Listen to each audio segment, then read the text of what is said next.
Napakasimple, napaka-effective gamit-gamitin na maaaring makatulong lalo na rin sa mga fine line wrinkles. At nagbibigay ito ng banayad, effective din talaga ang pampaputi lalo sa ating mga balat. Kumuha lamang ako ng maliit na pinaka-lemon po. Pagkatapos, idinirekta ko na rin tong piga-pigain. Napakaganda ang dala ng pinaka-lemon dahil naglalaman to ng vitamin C, nagbibigay lightening sa kutis at bleaching effect. Pagkatapos ko nga pong piga-pigain yung pinaka-lemon, kumuha ako ng pinaka-gatas. Kahit anong gatas po ay pwede nating gamitin. At naglagay ako dito ng 1 tablespoon po.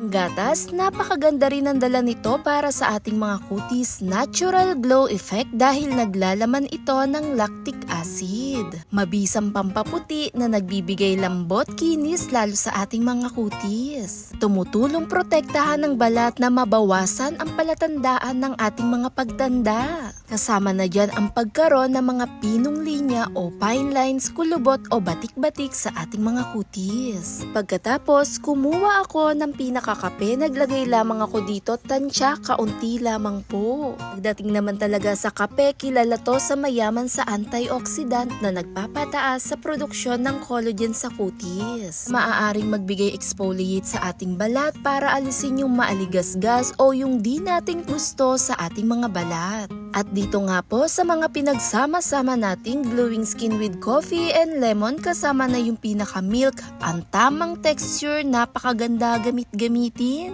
Mayaman sa vitamin C, ang pinaka-lemon, tumutulong din magpaputi sa balat ang pinakadala ng kape. Nagbibigay exfoliate sa ating kutis at pinakadala ng gatas, natural glow lalo to sa ating mga balat. Kapag gamit-gamit nga nito, maglagay lamang ng kaunti at imas natin to sa ating balat. Pwedeng-pwede po hanggang pinakaleeg, babad lamang ito ng 15 to 20 minutes. Makakatulong lalo na rin sa pangingitim, dark spot at hindi pantay na kulay. Dahil ang kape, lemon at yung pinaka-milk, tumutulong tong magbigay ganda, magmas sa ating mukha na nire-relax nito, lalo na rin sa mga fine lines at wrinkle. At sa pagbabad-babad nga nito, i-relax natin ang ating balat, napakalambot, nakaka-relax, napakagaan sa kutis.